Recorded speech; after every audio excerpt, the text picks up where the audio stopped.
Hi everyone, I'm speaking English right now, but this isn't actually my voice, it's been generated by AI.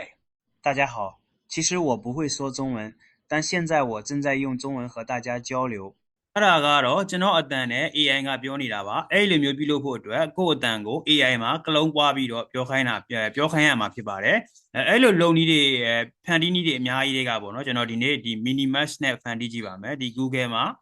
sorry ကိုယ့်ရဲ့ browser မှာဒီမျိုး Minimax IO လို့ရိုက်ပြီးတော့ကျွန်တော် enter ခေါက်ပြီးတော့ရှာကြည့်လိုက်ပါ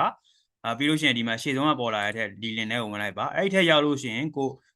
login လုပ်ခိုင်းရင်လည်း login လုပ်လိုက်ပေါ့နော်ကိုယ့်ရဲ့ Gmail နဲ့ပဲ login လုပ်လိုက်ပါကျွန်တော်တို့သူ့ထဲကိုရောက်လာပြီဆိုရင်တော့ဒါကျွန်တော်တို့ဒီမှာaudio ဆိုတာဒီ link ကတော့ audio ဆိုတာဖြစ်ဖို့လိုတယ်ပေါ့နော်ဒီနောက်မှာကိုယ့်ဟာကို audio လို့ထည့်လိုက်ရင်လည်းထည့်လိုက်ဒါမှမဟုတ်ရင်လည်း audio ရှိတဲ့နေရာလိုက်ရှာပြီးတော့သွားလိုက်ပေါ့နော်ကျွန်တော်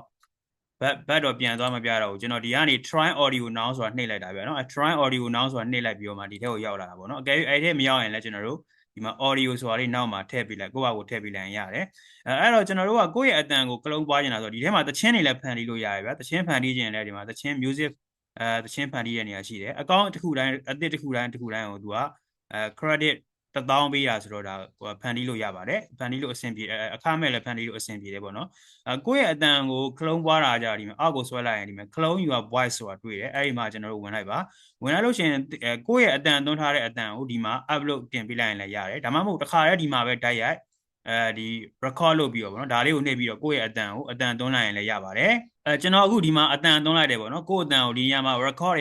record audio ကိုနှိပ်ပြီးအတန်သွင်းလိုက်ရင်ကျွန်တော်ဒီမှာကျွန်တော်ရဲ့အတန်ကဒီမှာအတန်သွင်းပြီးသားဖြစ်သွားတယ်လွယ်လွယ်ကူကူပဲဗောနော်အဲ့တော့ကျွန်တော်ကဒါအတိအကျကြီးကျွန်တော်အတန်နဲ့လုံးဝချစ်စွတ်ကြီးတူအောင်မလုပ်ချင်တဲ့အတွက်ဒီလောက်နဲ့ပဲလုပ်လိုက်တာဗောနော်တကယ်လို့မိတ်ဆွေတို့ကဒီထက်ပိုပြီးတော့ကိုယ့်ရဲ့အတန်ရဲ့ quality ကိုပိုကောင်းချင်တော့ဒီမဲ့ဒီ remove background noise တို့ဒီ enable ဒီ accent လို့ဆိုတာလေအဲ့အမျိုးတွေနဲ့ကျွန်တော်ဆက်လုပ်လို့ရှိရင်တော့ကိုယ့်ရဲ့အတန်နဲ့ပိုပြီးတော့တူမယ်ပေါ့နော်ဒီလောက်ကတော့ဒီလောက်လေးပဲထည့်ပေးတာကတော့ချွတ်ချွတ်ကြီးတော့တူမှာတော့မဟုတ်ဘူးနည်းနည်းစင်ယုံတော့ပဲပေါ့နော်အဲ့လောက်ပဲရလိမ့်မယ်အဲ့တော့ကျွန်တော်တို့အောက်မှာသွားလိုက်လို့ရှိရင်ဒီမှာဒီစာတွေကျွန်တော်ဒီစာလေးကျွန်တော်ကြိုရေးထားတာရှိတယ်ပေါ့နော်ဒီစာလေးကိုကျွန်တော်အင်္ဂလိပ်လိုပြောခိုင်းမယ်ပေါ့အဲ့တော့အဲ့ဒီစာလေးကိုကျွန်တော်ဒီထဲမှာ paste ချလိုက်မယ်ကိုကတကယ်လို့အင်္ဂလိပ်လိုမဟုတ်ဘဲနဲ့တခြားဘာသာစကားတွေဆိုရင်အများကြီးပဲရှိတယ်ဗျာနော်ဒီထဲမှာရွေးလို့ရပါတယ်မြန်မာတော်မှမေ့ပြီးမရှာမိဘူးထားပါတော့နော်မြန်မာကတော့ပါမယ်လည်းမထင်ပါဘူးအင်္ဂလိပ်လိုပဲပြောခိုင်းလိုက်တော့မယ်တရုတ်လိုစသဖြင့်နေလဲကိုကပြောခိုင်းလို့ရတယ်ပြီးလို့ရှိရင်တော့ကျွန်တော်ဒီအမှန်ချစ်ကလေးကိုချစ်ပြရမယ်နော်ဒီကိုယ့်ရဲ့အတန်ဖြစ်တယ်ပေါ့ဗျာသူများရဲ့အတန်ကိုအလကားရှောက်သုံးထားတာမဟုတ်ဘူးဘာညာပေါ့အဲ့လိုမျိုးလေးတွေကျွန်တော်တို့အမှန်ချစ်ပြီးတော့ကျွန်တော်တို့ generate နှိပ်လိုက်လို့ရှိရင်အဲ့ဒီအတန်နဲ့ကျွန်တော်တို့အတန်နဲ့တူတဲ့အတန်တစ်ခုနဲ့နော်သူကဒီအင်္ဂလိပ်စကားကိုပြောပြီးမှာပဲဖြစ်ပါတယ်အဲ့တော့ဒီမှာသူကထုတ်ပေးလိုက်ပြီနော်ထုတ်ပေးလိုက်တဲ့အချိန်မှာကျွန်တော်တို့ဒီမှာ confirm နှိပ်လိုက်မယ် confirm နှိပ်လိုက်ပြီးတဲ့အချိန်မှာကျွန်တော်တို့ဒီထဲကိုရောက်လာရင်တော့ကျွန်တော်တို့ဒီမှာဒီကိုယ့်ရဲ့အတန်ရဲ့ပေါ့နော်ဒီအတန်ဒီအတန်ဖိုင်ရဲ့အမည်ကိုပေးခြင်းလို့ပေးလိုက်ပေါ့နော်ကျွန်တော် sample လို့ပဲပေးပြီးတော့ save voice နှိပ်လိုက်လို့ရှိရင်ကျွန်တော်အဲ့အတန်ကကျွန်တော်